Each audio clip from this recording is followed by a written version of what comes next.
Kick-off Marvel Cinematic Universe Phase 4 dimulai dengan serial WandaVision yang tayang streaming di Disney+.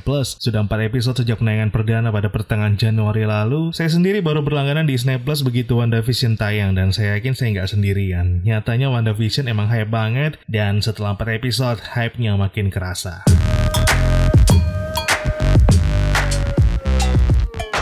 Selamat datang di Jagat Cinema. Pada episode pertama kali ini kita akan ngebahas tentang serial WandaVision yang sudah tayang 4 episode di platform streaming Disney+. Jujur aja buat saya pribadi, 2 episode pertama serial ini kerasa sangat cukup membingungkan dan membosankan. Mohon maaf ya, mungkin karena konsep sitcom yang diangkat itu belum cukup familiar dengan saya, dan lagi-lagi mungkin bukan cuma saya sendiri yang ngerasa demikian ya. Karena konsep sitcom klasik begini dengan set 50-an yang diusung pada episode-episode awal itu memang belum cukup umum di Indonesia. Untungnya penampilan Elizabeth Olsen sebagai Wanda Maximoff alias Scarlet Witch dan Paul Bettany sebagai Vision gak sepenuhnya ikutan klasik seperti set di episode-episode awal. Sematan komedi khas MCU juga masih tersuguhkan dengan humor yang menghibur. Well, I know the apron is a bit much, dear, but I am doing my best to blend in. Dan pekan demi pekan, sitcom yang ditampilkan juga bergeser ke tampilan yang lebih modern, dari konsep 50-an berubah jadi 60-an hingga sampai ke 70-an. Dari skin hitam putih sampai jadi berwarna di 4 episode ini.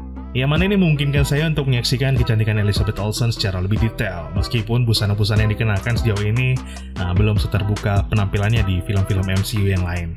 Agak kecewa tapi masih bisa dimaklumi, mungkin karena tayang di Disney Plus yang umumnya juga menampilkan film-film anak-anak. Jadi saya termasuk orang yang bisa memaklumi pemilihan busana sejauh ini di WandaVision, dan saya termasuk orang yang siap berkorban demi kebaikan generasi masa depan kita. Oke, kembali ke WandaVision. Seperti saya bilang di awal, hype dari penonton serial ini memang luar biasa dan makin intens setelah tayangan episode keempat. Dan ini tentu bukan tanpa alasan ya, karena di episode inilah pelan-pelan misteri Wanda dan Vision yang tiba-tiba muncul dalam sitcom akhirnya terjawab. Dan sejauh ini kuat dugaan kalau orang dibalik realitas yang muncul dalam WandaVision saat ini adalah si Wanda Maximoff sendiri. Setidaknya itu yang dikatakan Monica Rambeau dari hasil penyelidikannya saat ikut masuk ke dalam dimensi yang memunculkan sitcom antara Wanda dan Vision. Kesimpulan begini sebetulnya sudah bisa diduga dari awal ya, karena dari beberapa skin di episode-episode awal itu terlihat Wanda mengubah sendiri jalan cerita yang kira-kira nggak sesuai dengan keinginan atau di luar skenario dia. Yang mana dari tindakan-tindakannya tersebut itu membuat Wanda seolah menjadi tokoh antagonis dalam serial ini. Apalagi di episode keempat terlihat Wanda dengan kekuatannya membuat Monica Rambeau terhempas, menghantam dinding demi dinding rumah hingga akhirnya keluar dari dimensi yang dia bikin. Tapi lagi-lagi masih begitu banyak pertanyaan yang belum terjawab ya. Dan sampai 4 episode ini belum benar-benar tergambar apa tujuan Wanda membuat sitcom tersebut. Termasuk awal keterlibatan penduduk Westview hingga ikut masuk ke dalam sitcom yang disusun Wanda. Itu semua masih tanda tanya besar. Berbagai teori pun mengemuka, salah satu yang mencuat adalah kemungkinan kalau ada sosok jahat yang merupakan otak di balik semua rekayasa tersebut. Dan sosok jahat dimaksud mengerucut kepada karakter Mephisto. Mephisto sendiri masih tanpa kemunculan sampai 4 episode di WandaVision, namun mencuatnya karakter tersebut sebagai villain dalam serial ini bukan tanpa alasan. Salah satu teori yang kami dapatkan, Mephisto ini adalah suami dari sosok yang selama ini muncul sebagai tetangga dari Wanda dan Vision. Gak lain dan gak bukan adalah Agnes. Dari sejumlah dialog, Agnes kerap menyebutkan keberadaan suaminya bernama Rob yang hingga 4 episode emang belum kelihatan juga rupanya. Mephisto sendiri dalam karakternya di Marvel adalah iblis ekstradimensional yang memiliki dimensinya sendiri dalam cerita komik Marvel.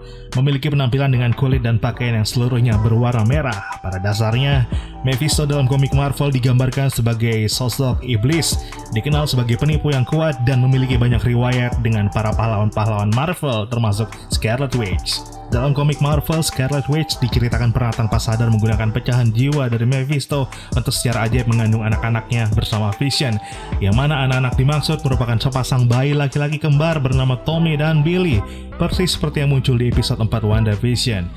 Dalam komik ini, alur cerita tersebut berakhir setelah pecahan jiwa-jiwa dari Mephisto dipasang kembali dan menyerap lagi potongan-potongan yang digunakan untuk menciptakan Tommy dan Billy. Anak kembar Wanda dan Vision pun hilang tanpa jejak. Tak mau terpukul karena kehilangan anak kembarnya, karakter penyihir kuat bernama Agatha Harkness yang dalam komik Marvel pernah jadi mentor sekaligus rival dari Wanda, menghilangkan ingatan Wanda tentang anak-anaknya tersebut. Namun suatu ketika, ingatan Wanda kembali, Wanda pun terguncang hebat. Saking syoknya dia sampai membunuh Agatha hingga akhirnya membuat realitanya sendiri, sebagaimana diceritakan dalam komik House of M yang ikonik. Masih berdasar teori yang sama, Agatha Harkness sendiri sudah muncul di 4 serial WandaVision sebagai Agnes. Nama Agnes sendiri diperkirakan akronim atau singkatan dari Agatha Harkness, yang jika dikaitkan dengan Mephisto, maka keduanya menjadi sangat berkaitan. Masih begitu banyak misteri yang belum terpecahkan dari WandaVision. Serial ini sendiri bakal tayang dalam 9 episode sampai 5 Maret 2021 nanti, yang berarti sampai saat ini kita sudah memasuki hampir separuh dari serial pertama di fase 4 MCU tersebut. Benarkah Mephisto adalah villain utama dari serial ini? Bantu kami temukan jawabannya. Sampaikan teorimu di kolom komentar.